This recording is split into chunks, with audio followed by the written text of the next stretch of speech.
This is Mornings on ABC Radio Sydney. You might have seen this week's lower than expected inflation figures and thought to yourself, well, the worst of the inflation spike is behind us now. There's an issue, though, that might yet create huge problems when it comes to the price you pay for imported goods into Australia. It's been looming for some time, and that's a dispute on our docks, including at Port Botany in Sydney. Now, for months now, the Maritime Union of Australia has been locked into a dispute with stevedore DP World over the new pay deal it's negotiating. The MUA has so far had its members engaging in actions, including the refusal to work overtime or unload trucks. Things have reached a point, though, where stevedore DP World say that as of today, they will no longer pay workers who are refusing to do their tasks. And there are concerns from the freight industry. This could mean full-on strikes and lockouts could be on the way. So what will all this mean for goods coming in and out of Port Botany? Paul Zalai is Chief Executive of the Freight and Trade Alliance, which represents importers, exporters and others involved in international supply chains. Morning, Paul. Welcome to Mornings. Yeah, thank you, Suzanne. Thanks for having me. So how did we get here? Yeah, it's a good question. The enterprise bargaining arrangements happens with all the stevedores on a regular basis, normally every 3 years.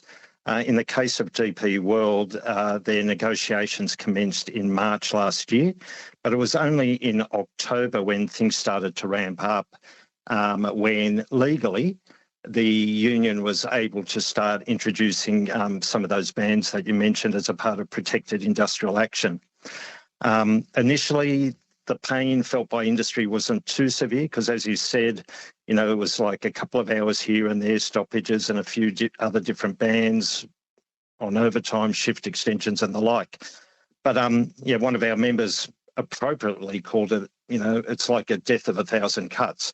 Because the protected industrial action has just prolonged it for so long, it's now got to the point where we've got these terminals are almost at gridlock. Last week, we got data from DP World that 51,000 containers were stranded in their terminals around the country in Sydney, Melbourne, Brisbane and Fremantle. And as a result of that, the international shipping lines are left scratching their head how they service Australia. Quite often they're cancelling voyages altogether, or if they do service Australia, they quite often bypass an intended port. For example, Port Botany, it might discharge their cargo in another Australian port. And then this bigger problem as that is for imports and consumers, as you suggested, it's got devastating impacts on our exporters. Yeah, absolutely. So you're saying that the shipping companies so far are trying to find ways to work around this, but you say, if it's been happening since October, an hour here, an hour there, that's now really backed right up. I noticed the shipping company Maersk is saying their ships are waiting to dock an average of 10 days later than average. So clearly they're one of the lines that's affected by this. Yeah, it is. And look, we received another interesting report that's showing the reduction in services to Australia over the last couple of years, bearing in mind we did have a peak during COVID, so it may be a bit of an unfair assessment. But still, the services to Australia are reducing. And you've got to bear in mind, we don't have one Australian-flagged vessels doing international trade. We're totally dependent on the likes of Maersk and other European and Asian shipping lines to do trade with Australia. Now, they service Australia because it's commercially attractive to do so. Australia's national interest is very much secondary. So if it gets too hard to do business in Australia, well, guess what? They probably will use their resources elsewhere around the world, which they might well do now because of the Red Sea closure and taking extra days to sail around the Cape of Good Hope. They may well use their ships and equipment elsewhere. And then add on waiting extra time here, so maybe it's not worth it. Paul Zalai is here, Chief Executive of the Freight and Trade Alliance. Now, just explain for people who aren't that familiar with how ports operate, Paul, you've got two stevedoring companies operating there. Is that right? DP World and another? And how much do DP World control? Yeah, so on the East Coast, Sydney, Melbourne, Brisbane, you've got 3 stevedores, and in Fremantle, you've got the 2. DP World handle about 40% of the cargo, So it's a significant impact. The other stevedores have been pretty good. They've been taking subcontracted vessels from DP World to ease some of the pain, but there's a limit to how much they can do as well, because they haven't got the infrastructure in place to be able to handle an extra 40% between them. So it's starting to have a knock-on effect everywhere. And even in Fremantle, where, it was probably the least affected port, we've got feedback now that the empty container park, so when the importer receives a container, unpacks it, takes it to an empty container park, they are filling up, and DP World's not necessarily in a position to accept those empty containers back to take back overseas. So we're very quickly heading to gridlock in some of our ports.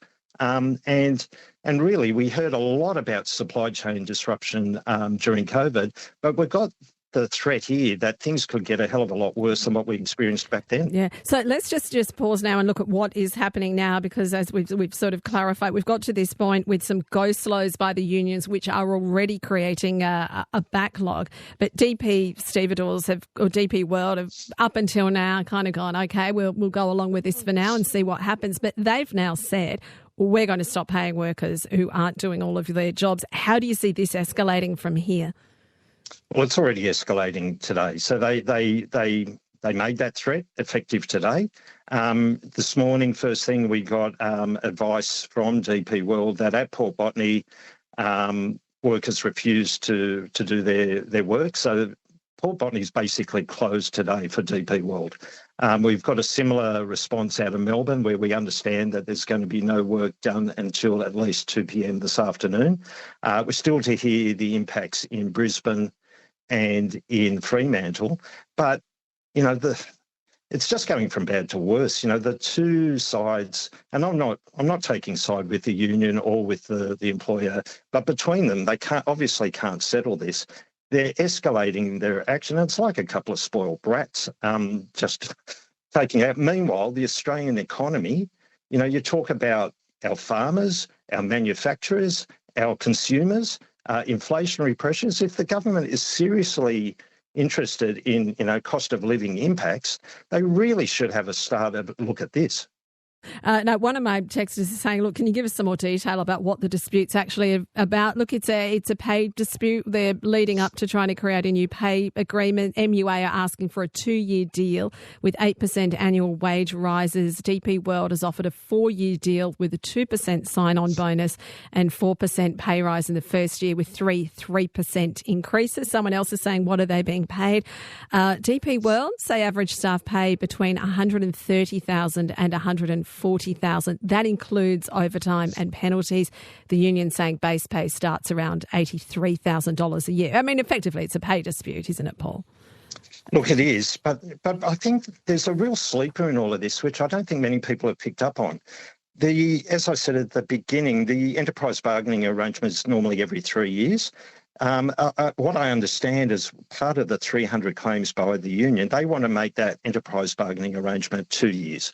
Now, the significance of that, the other stevedores that we mentioned, we've got Hutchison, VICT in Melbourne, and Patrick's, who also operate like DP World at all 4 ports. Their enterprise agreements all are aligned for renewal around the end of 2025 and the beginning of 2026. If the DP World EBA is also aligned with that, we're going to have all the ducks lined up in a row. And if the unions really wanted to flex some serious muscle, they potentially could impact a lot more than 40% of containerised trade. They could shut down the whole nation with 100% of trade. Now, I'm not saying they would do that, but I'm saying it's something that your listeners need to be thinking about, and our government particularly needs to be thinking about this. And yes, while it's all nice to say, look, they want to let the parties sort it out, I think we do need some serious government intervention here, because we're dealing with the Wild West. So, I mean, you've just said, you want to be fair. You're not representing either the Maritime Union or DP World, but you must have an ear to the ground as negotiations proceed or don't proceed, as seems to be the case here. Are you seeing a genuine desire by both sides to solve the problem, given what you're telling us is at stake? Well, it doesn't look like it. All we're seeing in the media is that both parties just slinging off at each other. Look, this week there was meant to be the great hope. They had negotiations from Tuesday through to Thursday. But even over the weekend and Monday, the media campaign started with both parties at each other. So it didn't set a great platform. We still haven't heard back how the result of those negotiations went, but assuming based on what we're seeing at Melbourne and Sydney this morning, I can only assume it didn't go well. So what happens now? You know, our federal government has said they don't want to intervene. They want to leave it up to the parties to sort out. It's just not happening. Yeah. So does this mean we are literally going to have to see full-on strikes and lockouts? I mean, we've already seen no work happening so far this morning in a couple of these ports. Are we going to have to see this all kick up and get even uglier before the federal government seems prepared to intervene?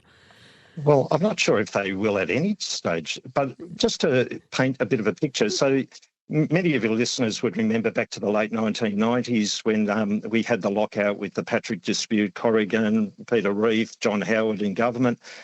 It was very ugly scenes, you know, where they locked out the workers, they flew in an alternate scab workforce, and everything went from bad to worse.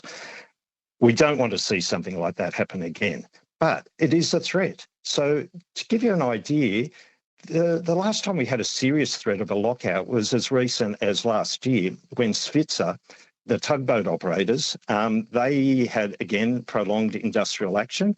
And then the CEO at the time was a gentleman by the name of Nikolai Nose.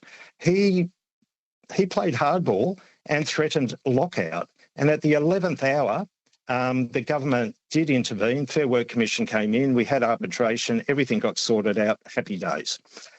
Wind the clock forward to where we are now. The same Nikolai Nose is now the CEO of DP World in Australia.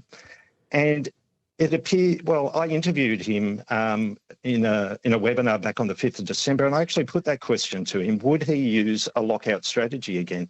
He did not dismiss it as an option.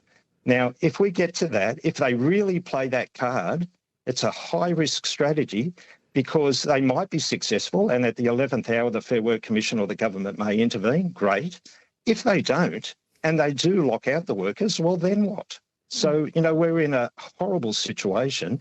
Hopefully it gets averted very quickly. Hopefully someone in government is listening to this right now and will think about it and take some action. Yeah. Just one final question, Paul. Assuming, even if it is sorted out relatively soon, you're saying we've got these months of backlogs that have been accumulating.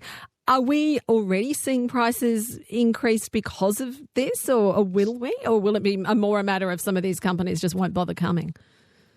Look, we will see increases. And look, rubbing salt into the wound, DP World introducing incontestable charges effective from the 1st of February on transport operators.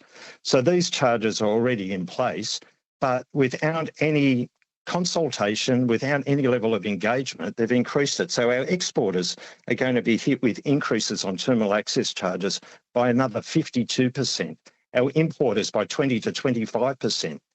All these costs on top of the $84 million a week that DP World estimate the protected industrial action is costing the industry. It's costing our economy billions of dollars, and we really need the federal government. They had access to a productivity report back in December 2022, which was an excellent report. It addressed industrial relations issues, but a lot more. These charges that I'm talking about and a hell of a lot more. The government hasn't even responded to it yet.